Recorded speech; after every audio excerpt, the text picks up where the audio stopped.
Il y a quelques mois, je me revisionnais certains de mes animés préférés, jusqu'à ce que je réalise que beaucoup d'entre eux sont des Magical Girls. Plutôt, des Magical Girls modernes, pour ados adultes. C'est ainsi que je me suis fait la réflexion que je n'avais jamais vu de Magical Girl dit jeunesse. Voulant découvrir ce genre, afin de mieux comprendre les codes qu'utilisent mes animés préférés, j'ai donc décidé de regarder des Magical Girls pour petites filles. Mais par quoi commencer? On me propose Sailor Moon et Sakura chasseuse de cartes. Effectivement, ça peut être une bonne porte d'entrée. Mais quelque chose me dérange. Ce sont des classiques du genre, datant des années 90, et ça me donne la désagréable impression que le Magical Girl jeunesse est un genre complètement mort. Si possible, j'aimerais une série plus récente. Et c'est à ce moment de mes recherches qu'un nom commence à revenir. Precure. Qu'est-ce que c'est? Effectivement, ça pourrait correspondre à ce que je recherche. Et il y a combien d'épisodes Combien? Bon bah c'est parti. Faisons ça intelligemment. Regardons 3 épisodes par jour et agrémentons ça en lisant d'autres Magical Girls. Ça serait bien quand même de ne pas avoir que Precure pour faire ma culture.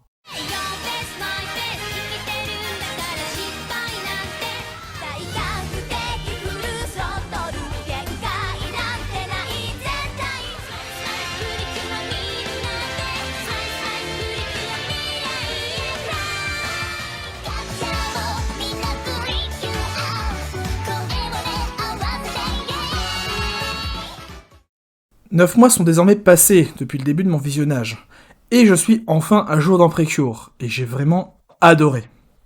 Mais du coup, c'est quoi Precure? Precure, abrégé Precure, est une série d'animation japonaise de la Toei Animation, débutée en 2004 et toujours en cours actuellement, faisant d'elle l'une des séries fleuves de la Toei, au même titre que One Piece. Enfin, pas vraiment. Mais pour expliquer les origines de Precure, remontons un peu dans le temps. En 1966, la Toei Animation sort une adaptation du manga Mao Tsukai Sally, ou Sally la petite sorcière. Il s'agit d'une série historique, à la fois l'une des premières séries d'animation japonaise à faire la transition entre le noir et blanc et la couleur, mais surtout la première série Magical Girl de la Toei. La Toei avait découvert un filon d'or qu'ils seront pendant des années les seuls à exploiter, avant que d'autres studios y ajoutent leurs pattes, formant ainsi l'ère du Magical Girl classique. En 1992, la Toei viendra tout bouleverser dans le monde du Magical Girl en adaptant le désormais célèbre manga Sailor Moon. Une bombe a été lâchée. Naoko Takeuchi et la Toei réinventent complètement le genre. Mixant les codes du Magical Girl et du Sentai, ces séries de super-héros japonais, Sailor Moon crée le Magical Sentai. Les héroïnes forment maintenant un groupe différenciable par leur couleur et se battant littéralement pour sauver le monde. L'ère du Magical Sentai fut lancée. En 1997, la Toei perdut sa poule aux œufs d'or avec la fin de Sailor Moon. Mais en 1999, la Toei créera le collectif Itsumi Todo, qui pour première œuvre nous donnera Magical Doremi, un mélange entre le côté paisible des Magical Girls classiques et le groupe d'héroïnes aux couleurs différenciables des Magical Sentai. Magical Doremi maintiendra pendant des années le Magical Girl au sein du catalogue de la Toei. Mais une volonté de revenir à un Magical Girl plus basé sur l'action se fera ressentir. C'est ainsi que le collectif Itsumi Todo se lancera dans un projet original de Magical Girl, plus basé sur l'action, mais en plus punchy que Sailor Moon. Ils feront appel à Daisuke Nishio, le réalisateur de Dragon Ball et Dragon Ball Z, pour réaliser cette série. En 2004 sortira Futaliwa Pretty Cure, et sa suite en 2005, Futaliwa Pretty Cure Max Hertz. Daisuke Nishio s'épuisant, il cédera sa place à Toshiaki Komura, un habitué des séries jeunesse. Et il fut décidé que la 3ème saison sera un soft reboot, reprenant le design des héroïnes des 2 premières saisons, mais en faisant de nouveaux personnages. Futaliwa Pretty Cure Splash Star est né. Malheureusement, le succès ne fut pas au rendez-vous, et la série changera complètement de direction avec la 4ème saison, Yes Pretty Cure 5, qui soft rebootera encore la série en laissant tomber les designs des 3 premières saisons. Une 5ème saison, Yes Pretty Cure 5 Go Go, en sera une suite et conclusion. Puis la série sera de nouveau soft rebootée avec Fresh Pretty Cure, qui sera la série fixant le rythme actuel de la franchise Pretty Cure. C'est-à-dire une saison d'une 50aine d'épisodes, constituant une histoire indépendante avec de nouvelles héroïnes à chaque année.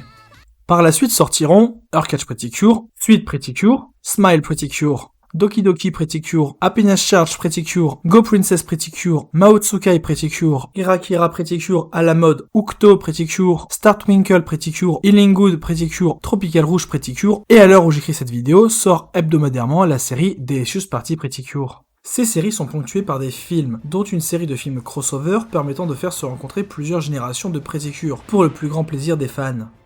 L'avantage d'une série qui reboot tous les ans, c'est que les créatifs de chez Itsumi Todo se relaient sur les postes clés, apportant des idées et une vision différente à chaque série. Et ce qui fait la force de Pretty Cure, c'est sa capacité à se réinventer, en gardant les bases solides d'un staff expérimenté dans le genre du Magical Girl. Il n'y a pas d'univers fixe. Si un scénariste veut faire une série avec des héroïnes qui se battent sans révéler leur existence, mon nom c'est l'araignée humaine, ou au contraire, sans se cacher, Je suis Iron Man. ils le peuvent. Ils peuvent même aller dans le délire d'un monde où chaque pays a son groupe de Magical Girl, et où il y a même un show télévisé qui les présente. Et oui, il y a une Magical Girl française. Visuellement aussi, la franchise varie d'une série à une autre, entre l'évolution technique et l'expérience des artistes, mais aussi la possibilité d'expérimenter des designs différents, pouvant aller d'un style avec des filles aux morphologies assez réalistes, à un style très cartoonesque. Il n'y a pas de style Pretty Cure défini, ce qui peut donner des trucs très très drôles dans les crossovers. Série jeunesse oblige, ce sont des œuvres formatrices qui peuvent aborder de nombreuses thématiques. Mais je ne fais pas cette vidéo pour parler de tout Pretty Cure, c'est une franchise beaucoup trop riche et ça prendrait des plombes. J'aimerais me concentrer sur une seule série. Et si je ne dois n'en choisir qu'une, autant prendre celle que j'ai préférée. Heartcatch, Pretty Cure.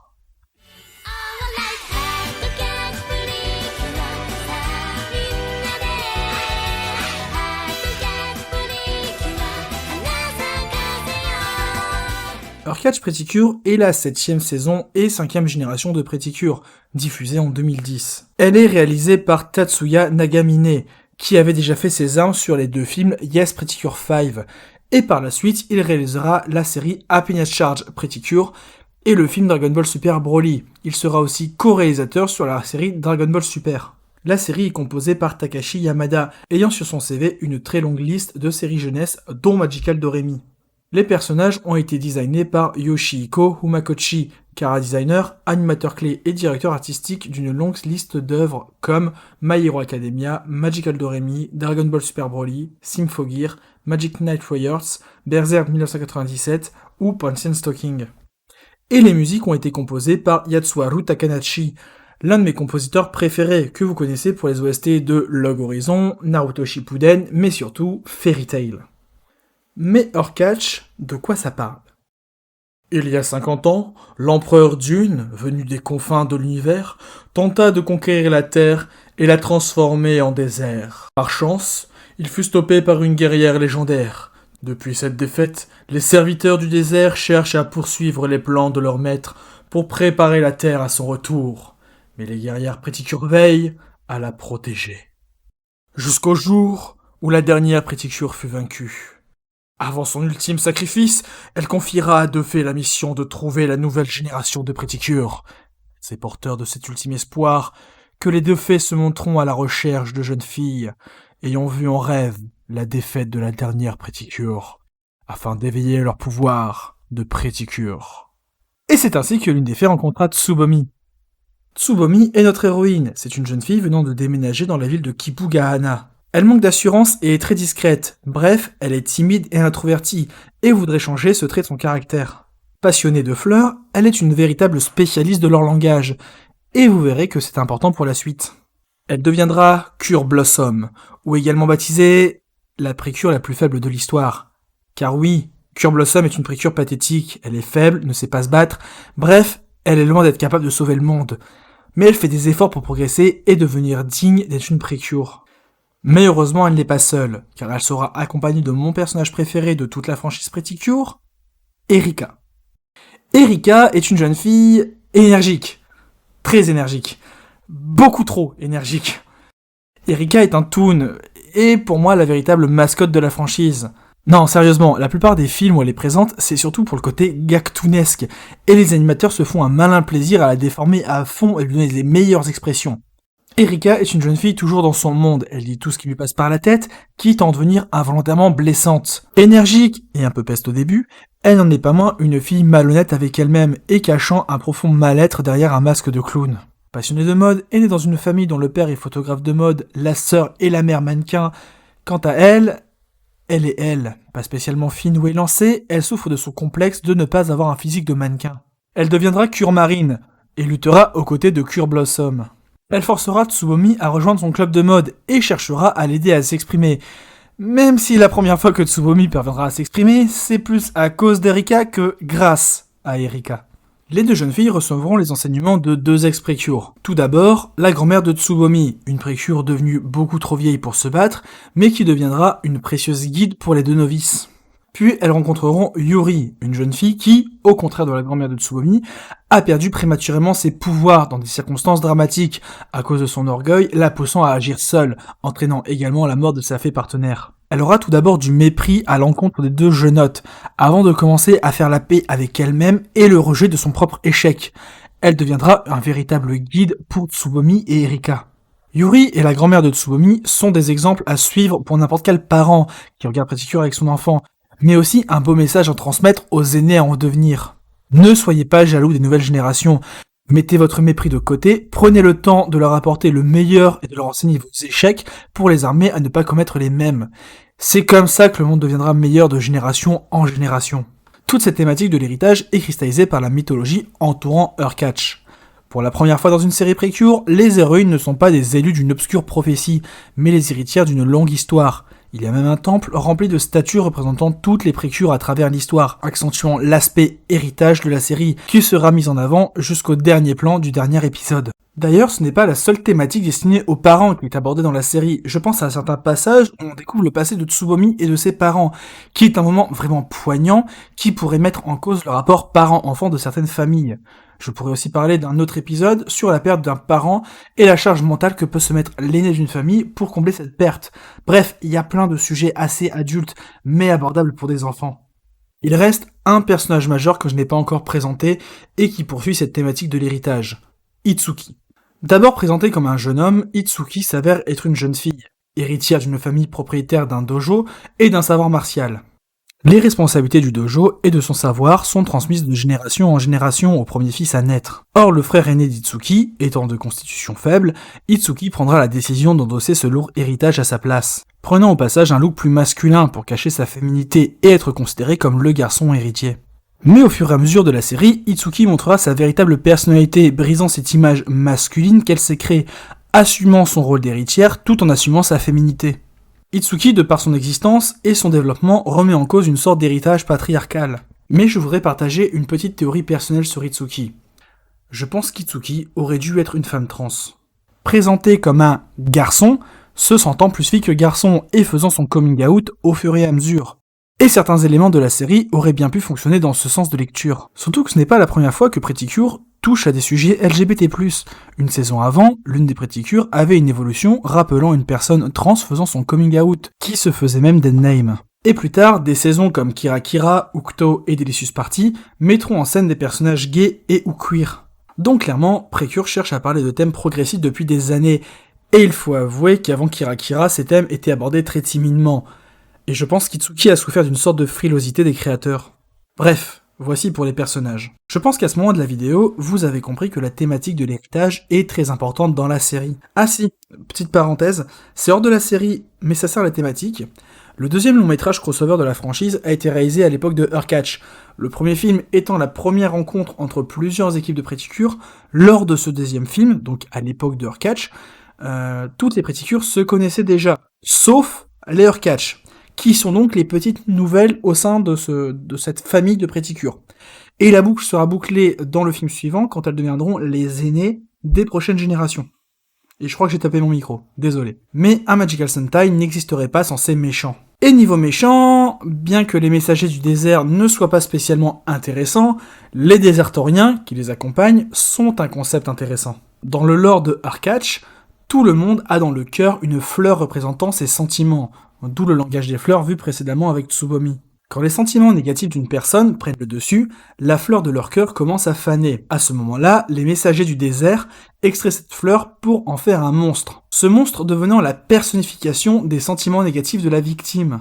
Et c'est là que je trouve les désertoriens intéressants. Plus que le monstre de la semaine, il s'agit d'un véritable personnage suivant la thématique de l'épisode. Ainsi, les monstres ont un véritable intérêt dans l'histoire et permettent d'efficacement développer des personnages et thématiques en moins de 25 minutes. Et j'aime quand les ennemis, dans un Magical Girl, sont plus que les monstres à la con qui existent juste pour tout détruire. Après, il y a Dark Precure et l'homme masqué qui sont des personnages intéressants, Mais vu que la révélation de leurs origines est très tardive, ce serait du spoil.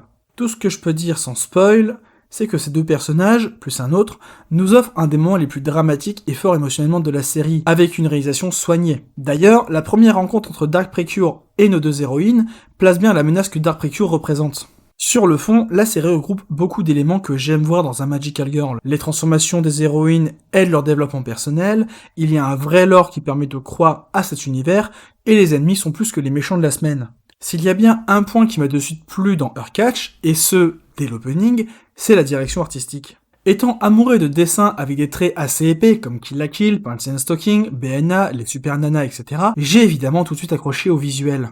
Ça fait très toon par moment, mais c'est un style offrant la possibilité de déformer à loisir les personnages. Et la déformation est l'un de mes péchés mignons en animation, Earthcatch étant particulièrement un régal là-dessus. En revanche, par moments, les chara-designs volumineux des personnages font qu'ils se gênent entre eux à l'image, comme la scène de transformation des deux héroïnes, où les cheveux de l'une viennent toujours cacher l'autre. Earthcatch est aussi une superbe usine à mèmes. Les expressions faciales des personnages sont géniales, surtout de la part d'Erika qui est très expressive. Mais les expressions faciales peuvent également transmettre beaucoup d'émotions, surtout dans les moments plus dramatiques. Earthcatch est une série offrant de grands moments d'animation et d'action. Comme dit précédemment, la licence Precure est à son origine même inspirée de Dragon Ball. Le staff a donc l'habitude de mettre en scène de la bagarre, et nous en régale dans cette saison. On a même un power-up faisant clairement penser au Kaioken. Mais la série a aussi une réalisation bien léchée. Pretty étant une série fleuve, dont les épisodes sortent hebdomadairement, l'animation n'est pas toujours au rendez-vous. Mais dans ces moments de faiblesse, la réalisation impactante arrive à contrebalancer l'animation un peu défaillante. Le tout étant magnifiquement accompagné par les OST de Yatsuharu Takanashi, qui pour certaines me font frissonner à chacune de leurs utilisations.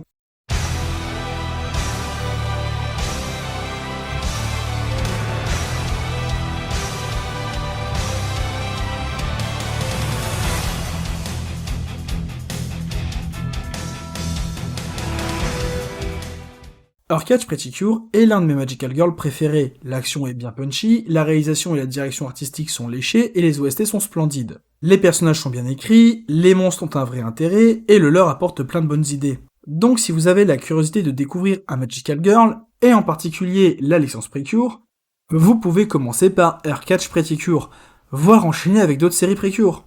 Là je vous conseille mon coup de cœur, mais Precure regorge de pépites. Et qui sait, peut-être qu'un jour j'aborderai d'autres saisons de Pretty Cure.